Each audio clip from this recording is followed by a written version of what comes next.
Drake's insane lifestyle, $100 M mansion tour. What does $100 million actually look like when it stops being a number and becomes a lifestyle?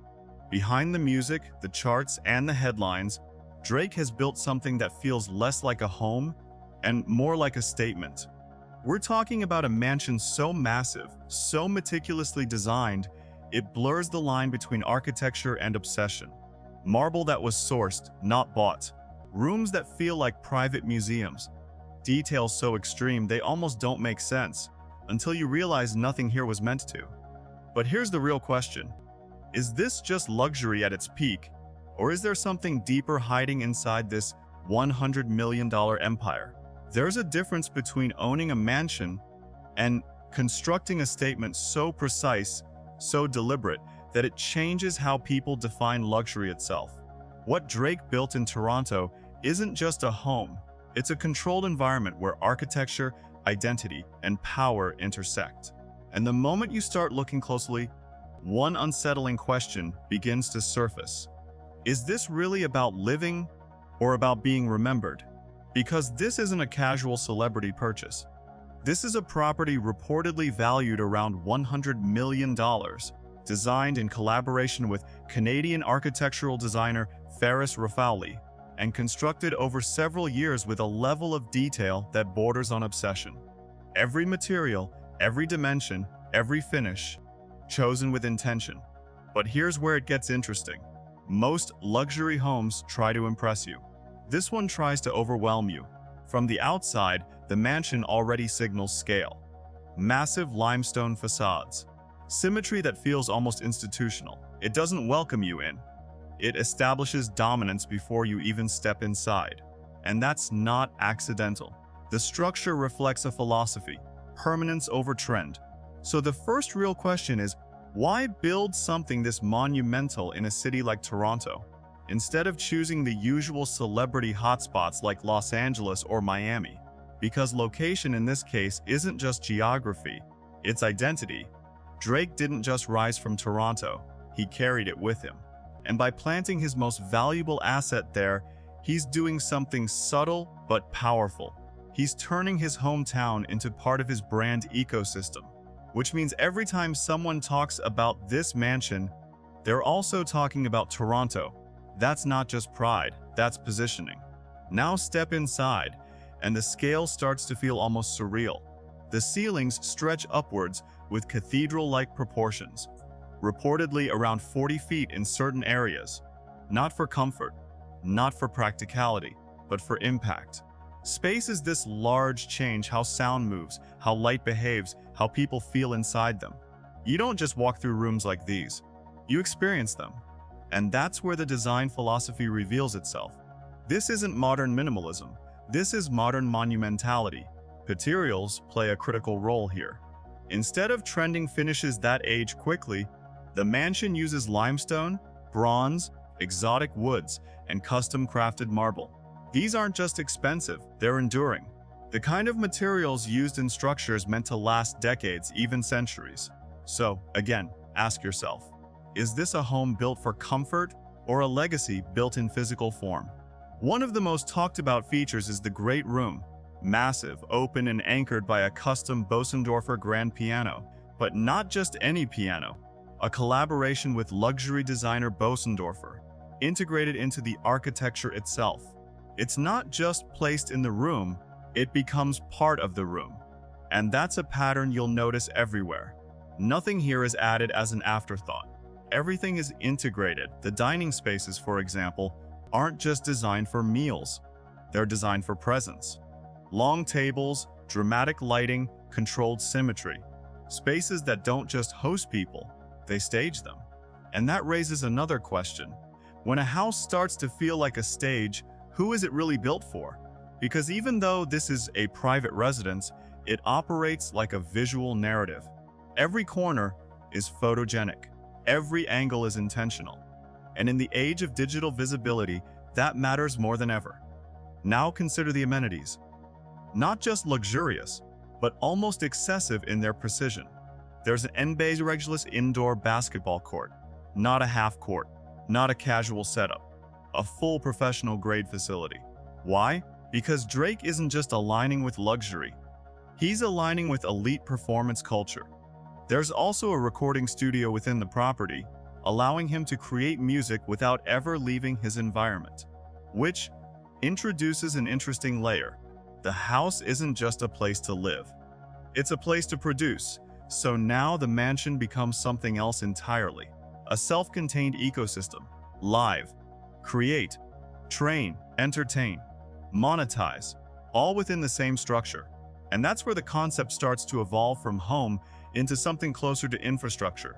But here's the twist most people miss.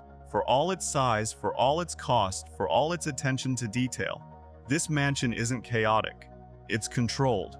Every material palette is consistent. Every space flows into the next with intention. There's a discipline to it, a restraint, which is surprising, considering the scale. And that suggests something deeper about Drake himself. Because building something this large without losing coherence requires vision. Not just money, not just access, but clarity. So now we have to ask, is this really about showing how much he has, or showing how precisely he can shape it? Let's talk about the famous closet, because it's more like a luxury retail environment than a storage space. Custom shelving, museum-level lighting, glass displays. It feels less like a wardrobe and more like a curated exhibition. And again, the pattern repeats. Ownership becomes display. Didlack becomes identity. Identity becomes influence. Because when fans see this level of detail, it doesn't just impress them. It reinforces a perception that Drake isn't just wealthy. He's operating at a different level of taste, control, and execution. But perception, as powerful as it is, isn't the full story. Because behind all of this, there's cost, maintenance, operational complexity. A property like this doesn't just sit quietly. It demands resources, staff, security, upkeep, energy consumption. It's a continuous system, which means the mansion isn't just an asset, it's also a responsibility. So here's a question that shifts the perspective again. At what point does luxury stop being freedom and start becoming obligation? Because the bigger the system, the more it needs to be sustained. And sustaining something at this level requires consistent income at this level. Which brings us back to Drake's broader strategy. This house doesn't exist in isolation. It's supported by a career that spans music, business, partnerships, and branding. His collaborations with Nike through Nocta, his ties with Apple Music, and multiple business ventures all feed into the same machine. Income fuels assets. Assets reinforce image. Dodge drives influence. Influence generates more income, a loop, a system. And the mansion sits right at the center of it, not just as a residence, but as a symbol. But here's something even more interesting. Despite its scale, despite its cost, despite its global attention, this house is deeply personal. It reflects Drake's preferences, his aesthetic, his narrative. It's not trying to imitate European palaces or Beverly Hills cliches. It's its own thing. And that might be the most powerful aspect of all. Because in a world where many luxury homes look similar, this one stands apart.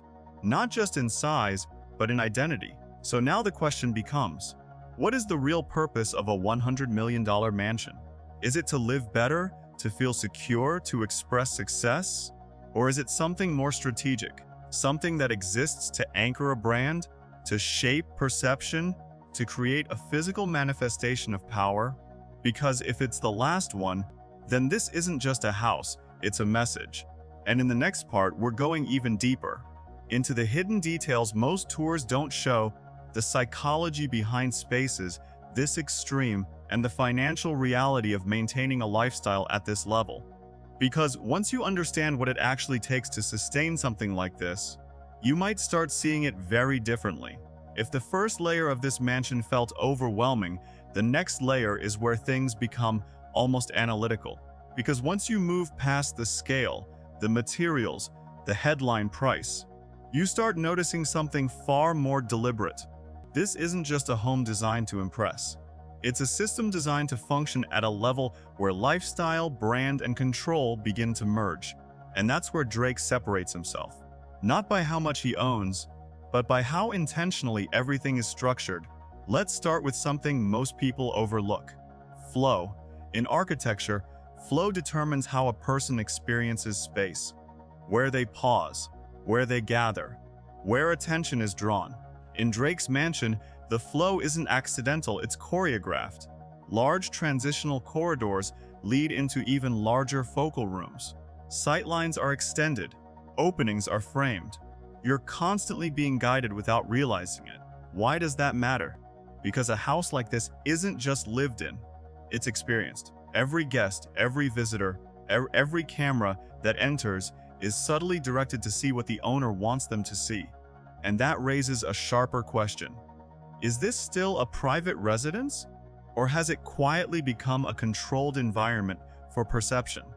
Now consider lighting, something that seems minor until you realize how aggressively it's been engineered here. Natural light is used to emphasize volume during the day, while artificial lighting is layered at night to create depth, contrast, and drama. Certain materials reflect light softly, others absorb it. Some spaces feel warm and intimate, while others feel cold and monumental. This isn't decoration, it's psychological design, because lighting doesn't just reveal a space. It dictates how you feel inside it. And if you can control how people feel, you can control how they remember. That idea becomes even clearer when you look at the entertainment zones. The mansion includes expansive lounge areas, a custom bar, screening spaces, and recreational rooms that blur the line between private and public. These aren't just for leisure, they're for hosting, for influence, for building relationships in an environment where everything is curated. So now ask yourself, when powerful people gather in a space like this, is it just social or is it strategic? Because environments shape conversations, and conversations shape opportunities. Now let's talk about one of the most fascinating elements, the balance between excess and restraint. At first glance, the mansion feels excessive. The size, the cost, the features. But when you isolate individual design choices, something surprising happens. There's restraint, clean lines, limited color palettes, materials that speak for themselves rather than being layered endlessly. It's almost paradoxical. Extreme scale, executed with discipline. And that tells you something important, because true luxury isn't just about adding more. It's about knowing where to stop. Which leads to another question. Is this house trying to show everything Drake could have done, or everything he chose to do? That distinction matters, because choice reflects control. And control, at this level, is everything. Now let's shift to something less visible but equally critical, the operational reality. A $100 million property doesn't run itself. Behind the scenes, there's a network. Maintenance teams, security personnel, property managers, technical specialists, systems for climate control, surveillance, energy distribution, and upkeep, all running continuously. This isn't a house you own in the traditional sense, it's a system you manage, and managing it requires consistent input, financial, logistical, and mental. So here's the uncomfortable question most people avoid. At what point does owning something this large mean it starts owning your attention in return? Because every asset at this scale comes with friction, complexity, responsibility, and yet Drake chooses to maintain it, which suggests the return must be worth it. But what exactly is the return? Because it's not just financial. A property like this amplifies brand perception. It reinforces status. It creates a visual narrative that spreads across social media, interviews, and cultural conversations. It becomes a backdrop for content, a location for influence, a symbol that keeps the artist positioned at the top. In other words, it works, not just as a home, but as an asset in the attention economy. And in a world where attention converts directly into revenue, that's a powerful position to hold. Now think about timing. Drake didn't build this mansion at the beginning of his career. He built it after establishing dominance in music, after securing partnerships, after building a global audience. Which means this wasn't a risk. It was a calculated deployment of capital. So again, ask yourself, was this mansion the result of success or a tool to extend it? Because if it's the second, then everything changes. Now let's zoom out even further. Drake's lifestyle doesn't exist in isolation. His affiliations with Nike through Nocta, his long-standing relationship with Apple Music, and his broader business ecosystem all feed into the same loop we discussed earlier. Music creates attention. Attention drives partnerships. Partnerships generate capital. Capital builds assets. Assets reinforce image. And image brings even more attention, a cycle self-reinforcing. Difficult to break once it's fully operational, and the mansion sits right at the center of that cycle, not just as a residence, but as a physical anchor for everything else. But here's where things get even more nuanced. Because while this system looks powerful, it also requires consistency. You can't build something like this and then disappear. You can't maintain this level of presence without continuously feeding the machine. Through music, through visibility, through relevance. So the lifestyle you're seeing isn't passive, it's active, constantly. Which brings us back to something deeper. Because when people look at Drake's mansion, they often ask, what does it feel like to live there? But maybe the better question is, what does it take to sustain living there? Because that answer reveals far more than the square footage or the price tag ever could. It reveals discipline, strategy, timing, and a clear understanding of how modern wealth actually works. Not just earning, but positioning, not just spending, but reinforcing. And that's why this house feels different, because it isn't just a reflection of success. It's part of the system that maintains it. Now pause for a second. Imagine walking through those halls, seeing the scale up close, experiencing the silence of those massive rooms, the weight of materials that don't age, the precision of every line, every corner, every detail. Would it feel like comfort, or would it feel like stepping into something bigger than yourself? Because for some, this level of luxury represents freedom. For others, it represents pressure. And for a very small group, it represents control. So where does Drake fall on that spectrum? Is he enjoying the lifestyle or mastering it? Because if you've been paying attention, you'll realize something subtle. Nothing here feels accidental. Not the location, not the design, not the timing, not even the way it's revealed to the world. And when nothing is accidental, you're no longer looking at luxury. You're looking at strategy, which leads us to the final thought. Because this isn't really a story about a mansion. It's a story about how modern icons build environments that extend their influence beyond what they create. Music made Drake famous, but systems like this keep him there. And once you understand that, the mansion stops being the highlight. It becomes the evidence. Now, it's your turn. Do you think Drake's $100 million mansion is pure expression, or a calculated move in a much bigger system? Would you actually want to live in a space like this, or does it feel too controlled, too engineered? Which part surprised you the most? The design, the strategy behind it, or what it takes to maintain it? Drop your thoughts in the comments. I want to know how you see it. And if you're starting to realize there's always more beneath the surface than what we're shown, then you're exactly where you need to be. Make sure to like this video, share it with someone who thinks luxury is just about spending, and subscribe to CelebSpot, because here, we don't just tour the lifestyle, we decode it.